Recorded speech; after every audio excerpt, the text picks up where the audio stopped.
Clemens Homebrew. Coming at you. The beer review. What have we got today, Colin? We've got the Henhouse Oyster Stout. I have not had an oyster stout. Apparently, oyster is a thing, and I'm intrigued. I'm very intrigued. Yeah, I think my first oyster stout was from, it's terrible, I can't think of the brewery in downtown Portland, and it was amazing, absolutely amazing. And this is going to be a little different though, and I'll tell you why. So this particular one, Henhouse Brewing out of Santa Rosa, California, and it's a lightweight one. It's not like a big heavy beer. This is a 4.8% beer. Ooh. Stout. That's a light stout. That's a very light stout. I like that. And what's intriguing for me personally is that if I ever get back to brewing, it's been almost 2 years. The last one I brewed was for his brother's best friend wedding. And so, for Ryan, yeah. And so I brewed a beer for him with Christian. That's the last beer that I brewed. And I just saw him recently, and he goes, Kevin, my wedding was 2 years ago, almost to this day. So I got to do that again. Yeah. This one is made with whole oysters from Hog Island Oyster Company and a touch of sea salt added to it. And being light with all that too, it's going to be interesting to see what they do with the balance. So let's get into it. Let's do it. Well, it's dark. It's plenty dark for being very light. Black. I'm not seeing any light getting through this thing. We got the sun right there, and this is very opaque. These must be some black oysters. I don't know. That's it's got a nice tan head there. Yeah, not too rocky either. Nope. It's pretty smooth. So let's get a nose. See what we get off this. Immediately get that like chocolatey malt. You do. And toasted oats. Yeah, it's got some nice roasted malt character. It's got that chocolate, as you said, on there. Just like a hint of a caramelness, I think. Yeah, definitely. I don't smell any oysters. A little bit of a toffee on it too. Perhaps. When we first opened it, I got a whiff of that sea breeze off of it. A little bit of sea salt. I got a tiny bit of salt. Yeah. Yeah, there it is. The salt kind of rides on top. It's almost like the foam on top of a wave crashing onto the shore, actually. It's just like a light bit. It's like that sea breeze kind of hits you and then fades. And I did the little snifter where I was sniffing here and then sniffing up above because certain aromas rise more than others, and you get some different characteristics that way. But I don't know. Well, there's more salt on the top of the glass. Yeah. Right. So it's interesting. It's inviting. So let's do this. Cheers. Get in it. So it's interesting because it's very thin mouthfeel, which you would, it's like a black ale. Really, that's a good description. But even then, very light, Bill. Yeah. Oh, I just got the oyster salty. Good job. That's kind of fun. I do like oyster shooters though, so. Yeah, I think that's something we both enjoy.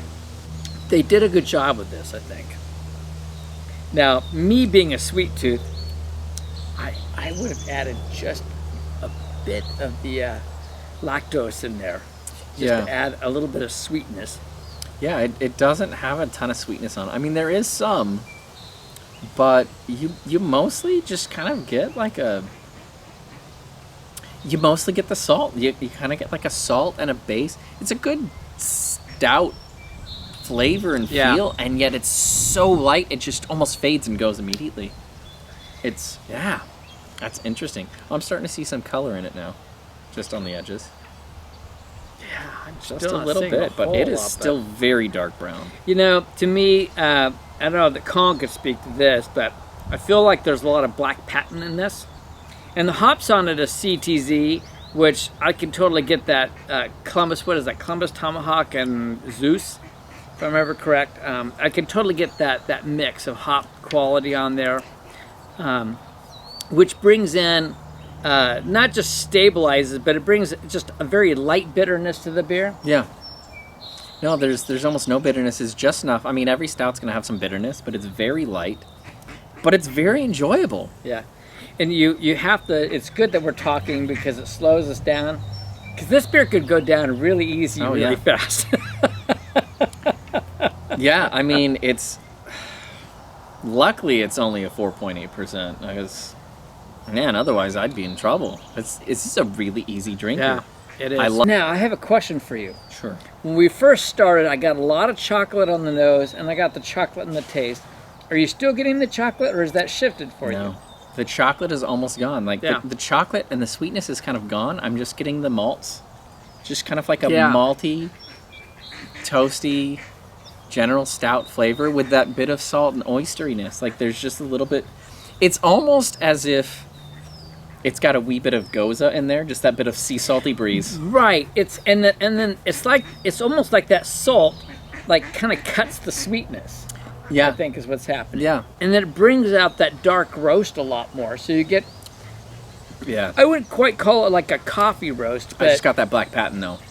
Yeah. actually this would have been good with some oats.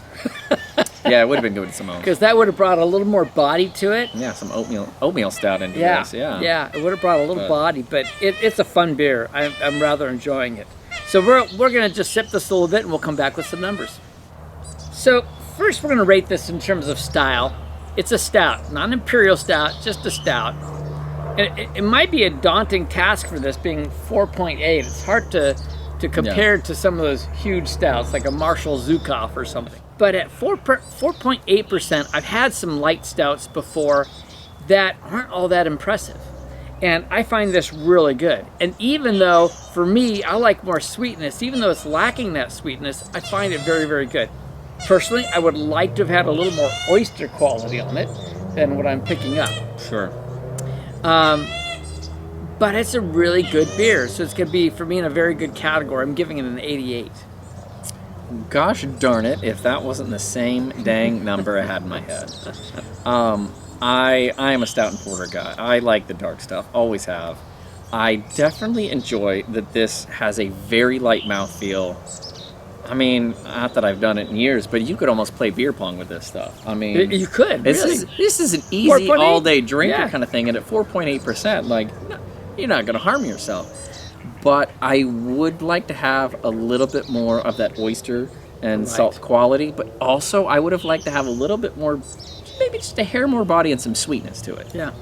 And overall, now you're just rating against beers. So I do have to go down a little bit, but I'm not going to go far. I'm going to put it just above that mid-B range. I'm going to give it an 86. And I was going to say 85. It's a solid beer. It's good.